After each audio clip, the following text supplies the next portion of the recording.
Hello and welcome back to the VolReport show. I'm Ryan Sylvia with VolReport.com on the Rivals Network. And today we are talking with Anthony Dasher of UGAsports.com because Tennessee is welcoming the newly crowned number one team in the college football playoff rankings, the two-time defending national champions, into Neyland Stadium, where they will hope to win their first game over the Bulldogs since 2016. Anthony, how are you doing? Doing great. That's good. First things first, I want to start off with Brock Bowers, possibly the best player in the SEC. He was my pick for SEC Player of the Year going into the year. Then he gets banged up a couple weeks ago. There was questions if he would be back in time for this game. Then he makes his return against Ole Miss last week. What were your thoughts on how he played? Did he look 100%? And what do you expect him to be able to do this weekend? Hey, he looked pretty good to me. You know, we had that high ankle sprain, against Vanderbilt, and had the tightrope surgery, which is the same one I'm sure folks remember, Tua Tagovailoa had with Alabama. Tua came back, I think it was 20 days. It took Brock, 26. And he looked like the same old Brock Bowers to me from the speed standpoint. I didn't see any difference, whatsoever. And he's just makes a huge difference for this Georgia team when he's on the field. That's the same surgery for Vol fans that Cedric Tillman had last year as well. Of course, Tillman took him a little bit longer to get back going, but ended up being a third-round pick in the NFL draft. At the quarterback position, obviously a big change from Stetson Bennett over to Carson Beck. What have been your thoughts on how Carson Beck has performed pretty much their first year? Yeah, Carson has been a pretty cool customer. I mean, on the field, a different kind of quarterback than Stetson, and that maybe doesn't run quite as much, but he is effective though. If you leave a lane open, he'll take it, and we saw that last week against Ole Miss, probably the most we've seen so far this season. But for Vol fans who may not have seen him very much, he's a big guy. He's 6'3", about 210 pounds. He's got what they call an NFL arm. He's, like I say, very calm, cool, and collected. Actually does some of his best work when other teams put pressure on him. Last week, Ole Miss did not get a single hand on him the entire ball game, which speaks to Georgia's offensive line and the job they were able to do. And I'm sure Tennessee is going to try to mix things up and maybe do a better job than Ole Miss did. But Carson again has done some of his best work when people have tried to pressure him. Talking with linebacker coach Brian Jean-Marie here in Knoxville, he was asked about Georgia's offensive line, and he kind of quickly diverted the compliments to Carson Beck and his ability to extend plays, to deal with the pressure. But on that offensive line, they've been phenomenal at keeping Beck's pocket clean. Tennessee, on the other hand, a little less now later in the year, but especially early in the year, really like to get after the quarterback, like to send blitzes and put a lot of pressure in. How do you see Georgia's offensive line standing this weekend? I think they'll be fine. I mean, Georgia's getting Amarius Mims back, which is a huge part of this offensive line equation, getting him back at right tackle. Amarius is 6'7", 335, 340 pounds. And, before the season started was considered one of the better offensive linemen in the league. And it's an experienced group. Only other one that's not, I guess, per se, is a left tackle, Ernest Green Jr. But he's played very well and held up. And it's a big offensive line, very physical, but they also can move. And like I said, I think they've given up just 9 sacks of Carson Beck all season long. And their run block has really improved, as we saw last week against Ole Miss, too, and they ran for over 200 yards. Of course, Brock Bowers, one of the primary targets for Beck.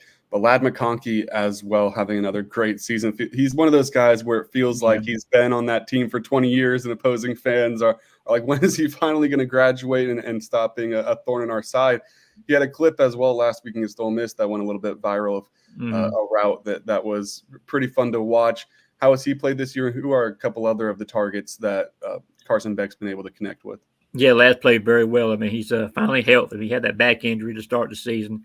And it's funny, I guess, for Georgia fans. It's funny when Ladd was growing up, he was a big Tennessee fan.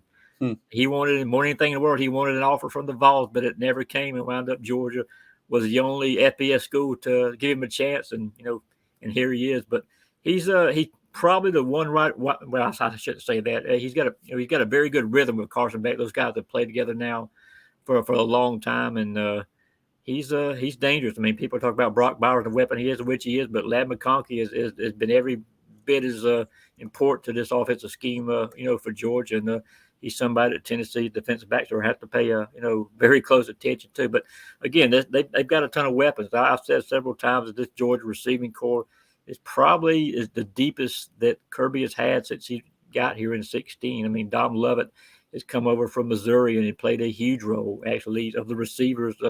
Wide receivers, leads the team in receptions. Ra Thomas is really playing well, very physical receiver. Marcus Roseby, Jake Saint has made some big catches. Dylan Bells, and Dylan's actually played a little bit of running back, but hasn't had to as much as some of these other backs have gotten healthy. But he's another big target. Arian Smith is somebody too that Georgia fans have been kind of to wait to kind of break out a little bit. Arian's got some probably the best top end speed of any Bulldog receiver, but I just have not had a bunch of opportunities with the way this receiving core has grown. But he's somebody to kind of keep an eye on. If Georgia wants to go deep, he's somebody to maybe have an eye out for during this game on Saturday. Linebackers coach Brian Jean-Marie was asked about the Georgia run game, and he was very complimentary of two of the Georgia backs, Kendall Milton and Dejon Edwards. How have those two been? Is there anyone else Tennessee fans should look out for to get involved, or is it just kind of those two guys as a 1-2 punch? Probably going to be those two guys is the 1-2 bunch. I mean, Kendall is another guy who was battling had an MCO issue from early in the season, but he's finally, again, gotten healthy. And last week had, 9 carries for 127 yards and really looked the best he's seen in a long time. And Dejon Edwards is probably, he's a guy who may not, impress you overall. He's not the fastest. He's not the biggest, but somehow he just picks up yards. And that's he's been the most consistent back from that standpoint. They do have a couple of other backs to, maybe keep an eye out for him. Andrew Paul's a redshirt freshman, tore his ACL last year, but had some good runs last year. And true freshman Roderick Robinson had a big run this past week. But as long as the game is close, though, it'll be a double dose of Dejon and Kendall in this one. Let's flip it over to the defensive side of the ball. Jamon Dumas-Johnson probably won't play. I think that's fair to say. But when asking about the linebacking core to running back coach Jerry Mack, he said flat out, I don't care who they have back there. It seems the same. You can't tell a difference. Just how impressive has that linebacking core been? They've been impressive. I mean, yes, for those who don't know, Jamon is out for maybe the rest of the regular season, has a broken bone in his forearm. It's not one of those deals we can wrap up and play. Just not able to do that. But freshman C.J. Allen has really stepped in and really become a force. I mean, he was SEC Freshman of the Week this past week. Had 9 tackles against Ole Miss and was really all over the field. He's a guy who reminds me in some ways of the Kobe Dean, stature-wise, and just the way he goes about his business on the field. But he's a true freshman. I mean, Raylan Wilson, another talented true freshman. I think we'll probably see a few more reps. Smile Munden is the experienced guy at junior. We're probably calling the plays, most of the plays anyway, on the defensive side. And Jalen Walker's another guy they can plug in. He's a sophomore. He's actually a preseason, I think, second team All SEC. So again, they've got players there. Some of them might not have the most experience in the world, but like I said, C.J. Allen has really started to come over, even though he's just a true freshman. Tennessee's wide receiver room has been banged up. Brew McCoy out for the year. Dante Thornton catches a touchdown, his first as a Tennessee Vol, and on the play, he's out for the regular season. Now you're looking at a pair of redshirt freshmen to fill in at that X receiver spot. Ramel Keaton, he's been healthy, but he hasn't necessarily had the breakout year a lot of people expected. And Squirrel White's been good, but also maybe not taking that big sophomore step that a lot of people saw coming. Just how good is this Georgia secondary? Is it going to be a long day for these Tennessee receivers? Well, we'll see. I mean, Georgia, again, has some very good experience, very good players on the back end. Kamari Lassiter, he's the guy who will lock up on whoever the best receiver is. I would imagine he'll see a lot of squirrel in this particular contest. They did have an injury in the secondary this past week. Julian Humphreys has not started. He's played a good bit, opposite of Dalen Everett. So that's going to affect the depth just a little bit. But again, Georgia is recruited so well. They've got guys like Nyland Green, David Daniel, AJ Harris, another talented true freshman they can plug in.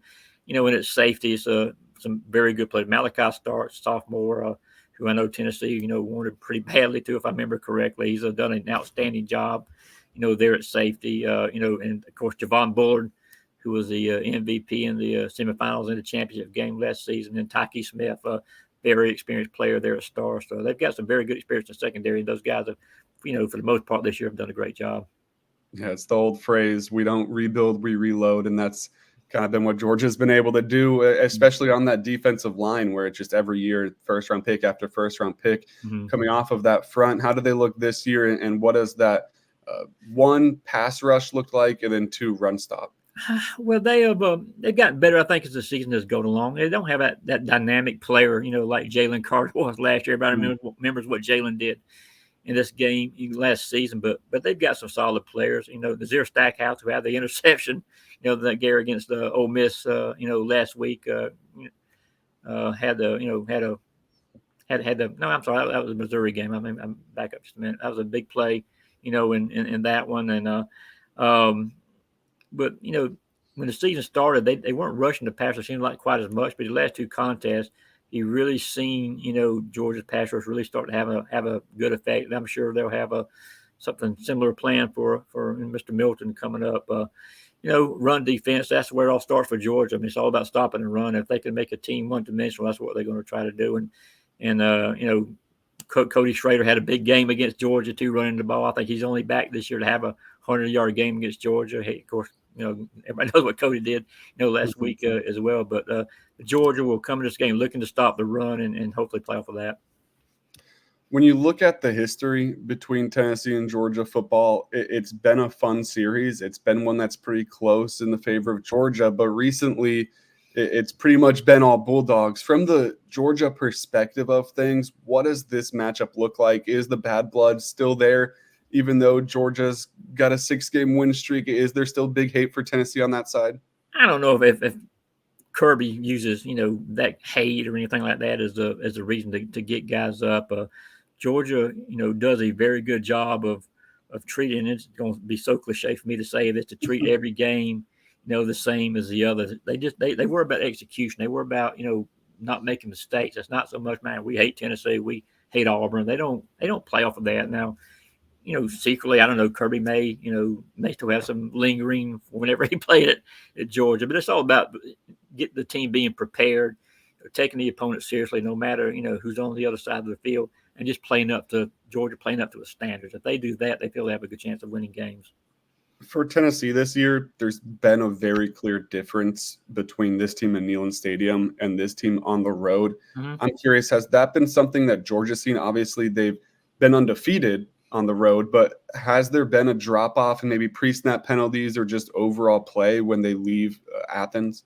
Not so much pre-snap penalties. I mean, Georgia doesn't make many mistakes like that. Now, at the Auburn game, which is probably your best, the best example I can give, from this season. Georgia did get off to kind of a slow offensive start in that one. That score was 10-10 at halftime, and from an overall standpoint, probably did not play as well as you would expect they would at home. Second half, and there was another story. They played.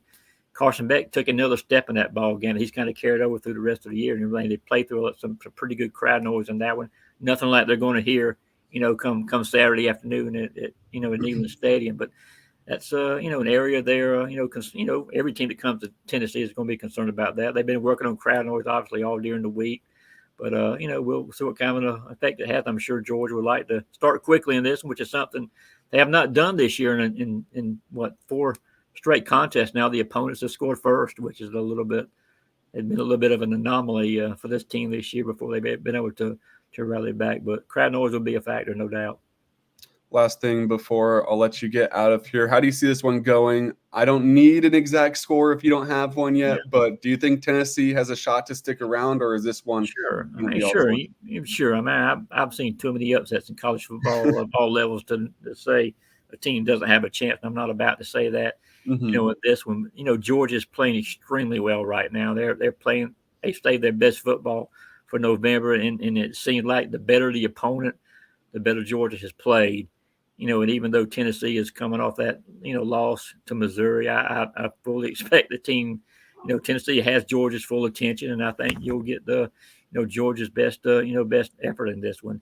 I think Georgia will win if they play like they have, if they don't let the noise become a factor, don't have the penalties like you suggest, with the pre-snaps and all that sort of thing. But, I think Georgia wins. What's that line? 10 points right now, I think is what I think it was 9.5, 10, somewhere Yeah, around there. I mean, I think they cover that. I think the Vols will make it close initially, but I don't know. Just the way Georgia's playing right now, something is going to happen from the standpoint of mistakes, or Tennessee hitting some quick plays, which again is something we have not seen a lot against the Bulldogs this year. Anthony Dasher of UGAsports.com. You guys do a great job covering Georgia over there. Where can everyone find your work? Where can everyone follow you on Twitter and all of that? Yeah, they can find me on Twitter at Anthony Dasher1, and our website is UGAsports.com. All right. Thank you, Anthony. I appreciate it. No problem, Ryan.